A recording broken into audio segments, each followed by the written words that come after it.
हरे कृष्णा। हर हर महादेव। आप सभी भक्तों का दिन मंगलमय हो। अब तक प्रारंभ से लेकर आज तक फाल्गुन मास मात्म के सभी अध्यायों को श्रद्धा से सुनने के लिए सभी का हृदय से धन्यवाद है।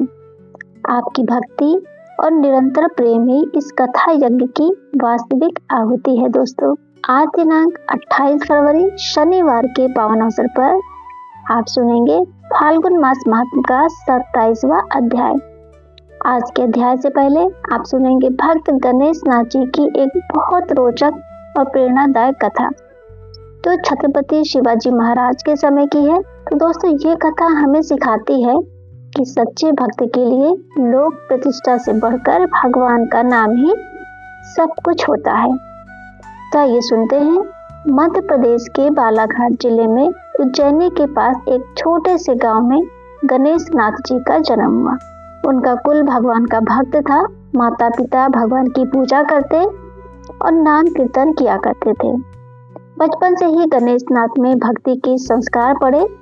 माता उन्हें प्रोत्साहित करती और वे तुतलाते हुए भगवान का नाम ले लेकर नाचा करते थे।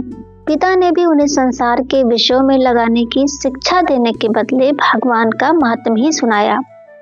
धन है वे माता पिता जो अपने बालक को विषय भोगों में नहीं लगाते बल्कि भगवान के पावन चरणों में लगने की प्रेरणा देते हैं। माता पिता के परलोक सिधारने के बाद गणेश नाथ अकेले रह गए, किंतु हरि नाम का रस उन्हें मिल चुका था।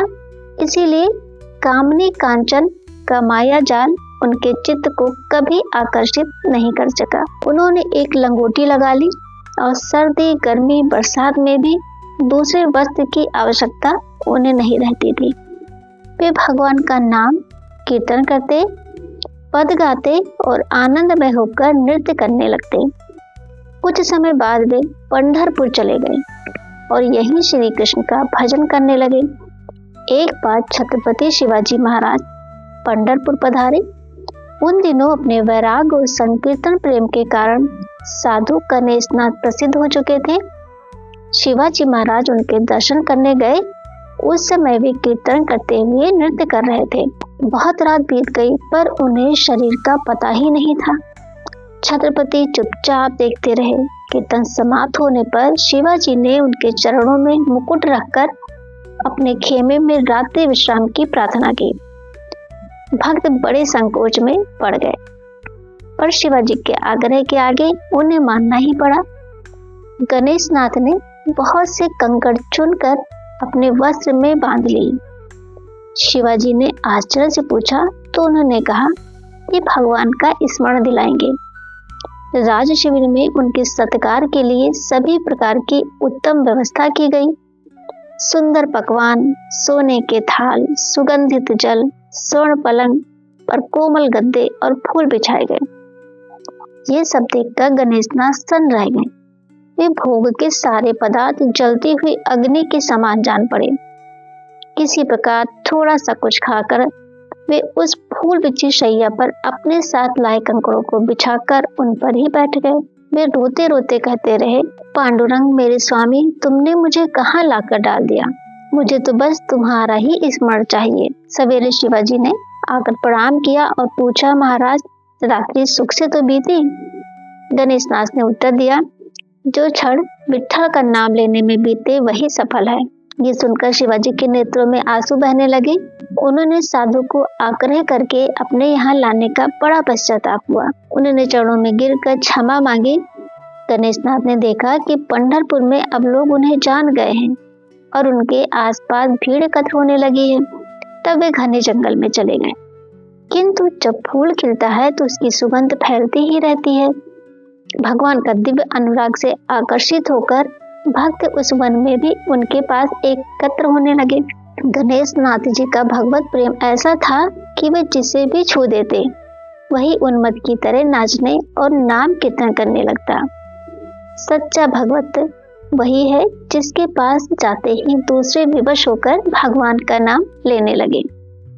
सब मिलकर बोलिए श्री गणेश नाथ जी की जय। अब आइए सुनते हैं फाल्गुन मास का महात्म्य। मार्कंडेय जी ने कलयुग के लक्षण बताते हुए कहा, कलयुग में मनुष्य अल्पायु बुद्धिहीन दुराचारी होंगे।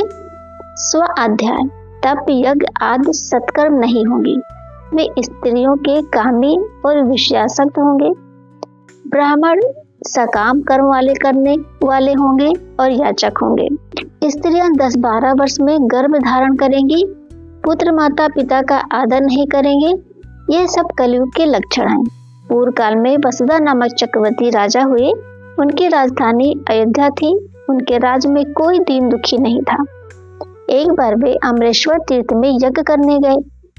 यज्ञ में ब्रह्मा विष्णु शिव का एक साथ पूजन हुआ। होम से दूध घी और गौमूत्र की धाराएं बह निकली। ऋषि मुनियों द्वारा देवताओं को स्नान कराए गए जल की भी धारा बही। इन सब के मिलने से एक नदी बनी जो कपिला नाम से प्रसिद्ध हुई। कपिला और नर्मदा के संगम पर राजा ने सब ब्राह्मणों का सत्कार किया। देवताओं ने ब्राह्मण होकर वर मांगने को कहा। राजा ने कहा, इस संगम में स्नान कर महादेव की पूजा करने वाले दिव्य विमान से स्वर्ग को जाएं और यहाँ मृत्यु पाने वाले मुक्त हो जाएं। देवताओं ने तथास्तु कहा। भद्र और रुद्र नामक 2 गंधर्व भाइयों ने भद्र रुद्रेश्वर लिंग की अर्चना कर विद्याधर लोक प्राप्त किया। चाशुष मनवंतर में राजा निमि ब्राह्मण के शाप से पक्षी योनि में पड़ गए। उन्होंने इस तीर्थ में सोमवती अमावस्या को स्नान कर पक्षी योनि त्याग कर स्वर्ग प्राप्त किया।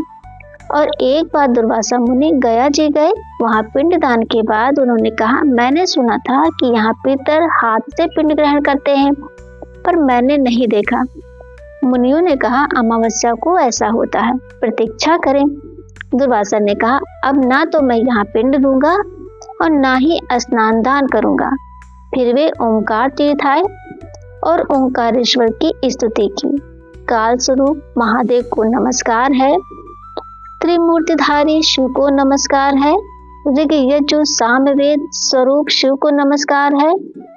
भव उद्धव जगन्नाथ उमाकांत को नमस्कार है। 3 नेत्रों वाले अर्धचंद्रधारी नीलकंठ को नमस्कार है। त्रिशूलधारी रुद्र पिनाकधारी महादेव को नमस्कार है। स्तुति से प्रसन्न होकर ओंकारेश्वर प्रकट हुए। दुर्वासा ने वर मांगा, ये तीर्थ गया जी के समान हो जाए। शिव ने तथास्तु कहा। तब से ये तीर्थ गया के समान पुण्यदायी हो गया। सूर्यवंश में राजा भरत हुए। उन्होंने भृगु पर्वत के दक्षिण में यज्ञ किया। यज्ञ चल ही रहा था कि राक्षस माल्यवान, सुमाली, सुकेशी, शंख, दूषण आदि हजारों की संख्या में आ गए और यज्ञ को नष्ट कर दिया। राजा भरत ने क्रोध में आकर सभी राक्षसों का संहार कर डाला, किंतु मारे गए ब्राह्मणों को देखकर वे शोक में डूब गए। तब देवगुरु बृहस्पति ने उन्हें संजीवनी विद्या दी, जिससे सब ब्राह्मण जीवित हो गए। यज्ञ में गड़े यूपों के मूल से शल्या और विल्या नामक 2 नदियां प्रकट हुई, जो नर्मदा में जा मिली। जहाँ कपिला और नर्मदा का संगम है, वहीं पिपला नदी भी मिलती है। वहाँ 2 आवर्त हैं। पुत्रों को चाहिए कि इस तीर्थ में पितरों के लिए जलांजलि और पिंडदान दे। अमरनाथ के दर्शन से अश्वमेध यज्ञ का फल मिलता है। कपिला के पूर्व में ईशान लिंग है, जिसकी अर्चना से गरुड़ध्वज पद मिलता है। पार्वती जी ने वरदान दिया है कि कपिला में चतुर्दशी और अष्टमी को स्नान करने वाली स्त्री सौभाग्यवती होती है और उसका पुत्र चिरंजीवी होता है। युधिष्ठिर ने कहा, हे विप्र, कौन मनुष्य यमलोक जाते हैं? यमलोक के नरक कैसे हैं? मार्कंडेय जी बोले, अन्न दान सबसे उत्तम दान है। अन्न से ही प्राणी उत्पन्न होते हैं और अन्न से ही जीवित रहते हैं।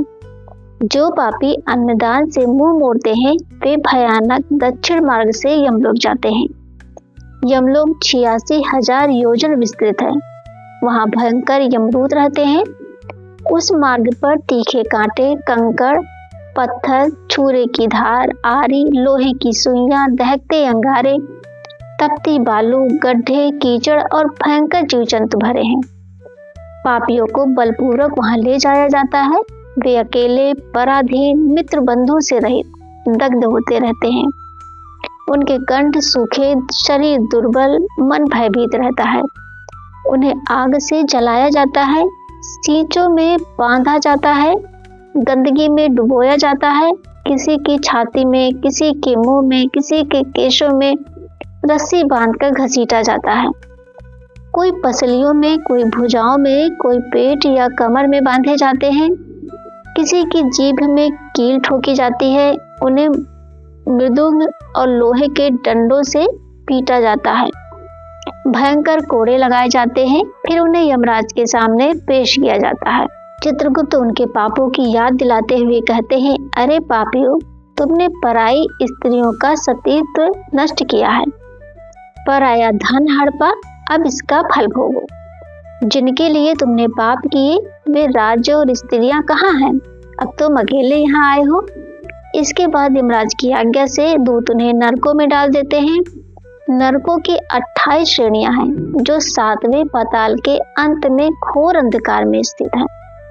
भक्तों, ये अध्याय हमें भय दिखाने नहीं, सजग करने आता है।